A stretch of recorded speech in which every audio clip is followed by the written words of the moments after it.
আলহামদুলিল্লাহ ওয়াসসালাতু ওয়াসসালামু আলা রাসূলিল্লাহ। এই উত্তরটা আমি দিয়েছিলাম, রেকর্ড হয়নি, এখন খেয়াল করলাম। মানে 4 রাকাত সালাত পড়তে গেলে কেরাত মেলানো সম্পর্কে প্রশ্ন করেছেন। এটা খুব সহজে মনে রাখবেন।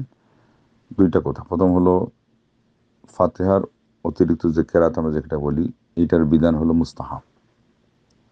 মুস্তাহাব মানে হলো এটা আপনি আমল করলে সওয়াব পাবেন, না করলে কোনো গুনাহ বা বিশেষ কোনো ক্ষতি নেই।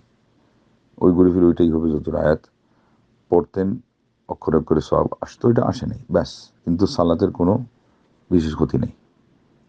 আর দ্বিতীয় কথা হলো, এই সূরাগুলো পড়া ফরজে হোক সুন্নতে হোক, 4 রাকাতি নামাজ যখন আমরা একসাথে পড়ি, সব রাকাতেই সাব্যস্ত আছে।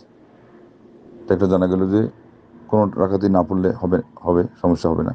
আর এখন জানা গেল কি, পড়তে চাইলে প্রত্যেক রাকাতেই পড়া যাবে।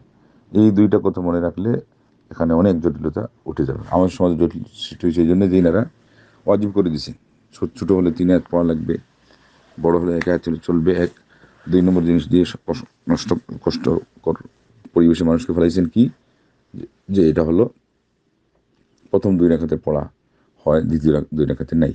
আবার কোন ইয়েতে, ফরজে, সুন্নতে আবার পড়ার কথা আছে। কেউ হয়তো আবার সুন্নতেরও একই অবস্থা, ওই প্রথম 2তে রাখছেন, শেষে 2 রাখেন নাই। এই যে জিনিসগুলো ভুল অথবা দুর্বল যখন বেশি প্রচার লাভ করে, তখন সঠিক জিনিসটা মানুষের বুঝে আসতেও কষ্ট হয়ে যায়, আমলে আনতেও মানুষের অনেক ব্যাগ পাওয়া লাগে। আল্লাহ আমাদেরকে সঠিকটাই বোঝার এবং আমল করার তৌফিক দান করুন।